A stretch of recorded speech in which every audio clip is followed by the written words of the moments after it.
Hello everyone, मैं उत्सव गाड़ा the academy civil services channel में आप लोगों का स्वागत करता हूँ।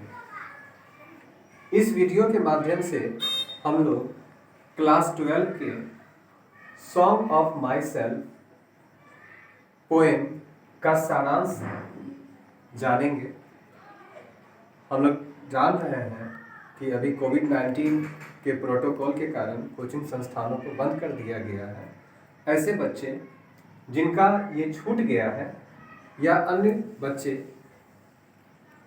भी इसका लाभ उठा सकते हैं। चलिए वीडियो की शुरुआत करते हैं। Song of myself American poet Walt Whitman के द्वारा लिखा गया है। इस कविता में वाल्ट व्हिटमैन साहब मुख्य रूप से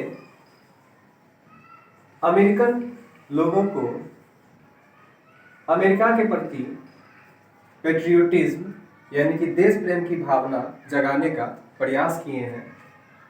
वो वास्तविक आध्यात्म के रूप में लोगों को जीवन जीने के लिए प्रेरित कर रहे हैं, क्योंकि ये कविता उस दौर में लिखा गया है जिस दौर में अमेरिका में सिविल वॉर चल रहा था। आइए समरी देखते हैं।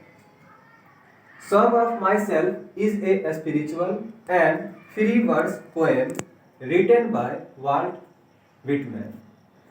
सॉन्ग ऑफ माई सेल्फ, इसके शीर्षक से ही पता चलता है कि खुद का गान, अपने अंदर का गान।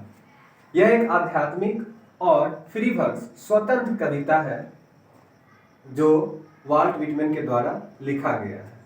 In this poem the poet talks about himself, American brotherhood, nature, freedom of speech, patriotism with America. इस कविता के माध्यम से कवि खुद की बात करते हैं, अमेरिका के देशभक्ति की बात करते हैं, बोलने की स्वतंत्रता की बात करते हैं और प्रकृति की बात करते हैं, नेचरहुड। द पोएट सेज, कवि कहते हैं, ही सेलिब्रेट हिमसेल्फ। समरी लिखने में मैंने यह प्रयास किया है कि अधिकांश बातें बुक से निकाल के दी जाए। इससे दो चीज़ें क्लियर होती है, आपको कविता भी याद रहता है और ऑब्जेक्टिव क्वेश्चन जो पूछा जाता है किसी कविता का कोई लाइन निकाल के, जैसे कि पूछ देता है आई सेलिब्रेट माई सेल्फ, ये कविता की मुख्य लाइन है, एंड सिंग माई सेल्फ, तो यहाँ से आपको ये पता चल जाएगा कि वो line song of my self से लिया गया। तो ही सेलिब्रेट हिमसेल्फ, वो खुद में खुशी मनाते हैं, एंड सिंग हिमसेल्फ, खुद ही गाना गाते हैं, खुद गाते हैं। The assumption of the poet and others people are same because of they are made of the same atom of American soil. इस पंक्ति के माध्यम से कवि कहना चाहते हैं कि उनकी अवधारणाएं, यानी कवि की अवधारणा, एजम्पशंस, अवधारणाएं, एजम्पशंस मीन्स अवधारणाएं, कवि की अवधारणाएं और वहां के लोगों की अवधारणाएं हैं, वो सभी समान है, क्योंकि वो उन सभी का निर्माण सेम एटम्स, उसी परमाणु से हुआ है जिनसे उन कवि का निर्माण हुआ है, यानी कि सभी लोगों का निर्माण अमेरिका की मिट्टी के कण से हुआ है। He indulges himself, वो खुद में खुशी मनाते हैं।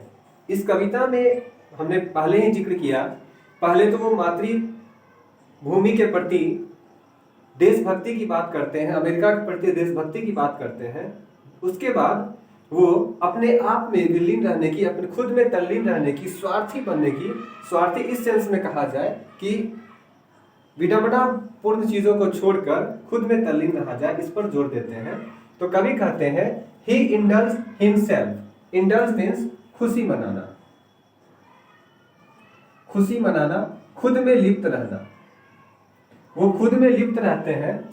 Like someone walk on grass in summer and feel Joy, गर्मी के दिनों में जैसे कोई खाली पैर घास पर टहलता है और उसे जो खुशी मिलती है, वो जो अनुभूति प्राप्त करते हैं, कवि वैसा ही अनुभव अपने अंतर आत्मा में झांक कर प्राप्त करते हैं।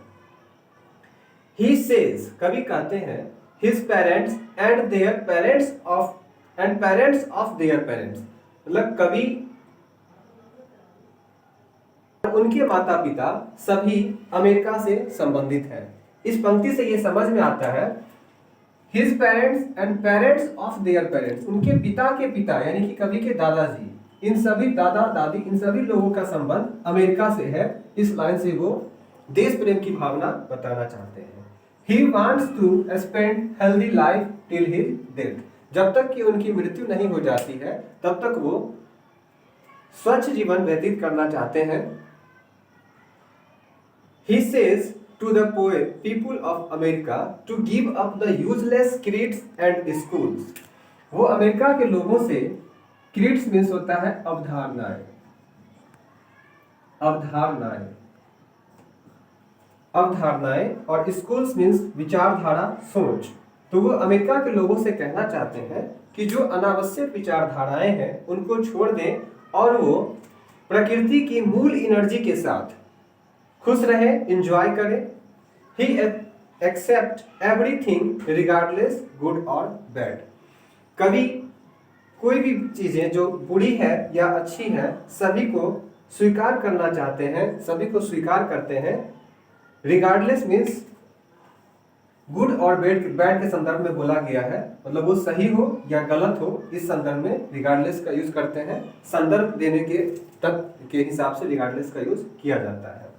Thus this is a wonderful poem, यह एक अच्छी कविता, हास्यजनक कविता है। इंस्पायर्स अस, प्रेरित करता है। टू इंडल्ज आवरसेल्फ, यह किसी भी व्यक्ति जब कोई भी इस कविता को पढ़ता है तो वह अपने आप में इंडल्ज रहने का, अपने आप में खुशी मनाने का, अपने अंतर आत्मा में देखने के लिए इस कविता को पढ़ने से प्रेरित होता है। और ये कविता उस समय लिखी गई है जब अमेरिका वासियों को इस चीज़ की काफ़ी ज़रूरत थी। वो चर्च और अनावश्यक विडंबनाओं से बाहर निकलकर, अंधविश्वास से बाहर निकलकर और आध्यात्मिक जीवन व्यतीत करना चाहे, ऐसा कवि लोगों को कहना चाहता है।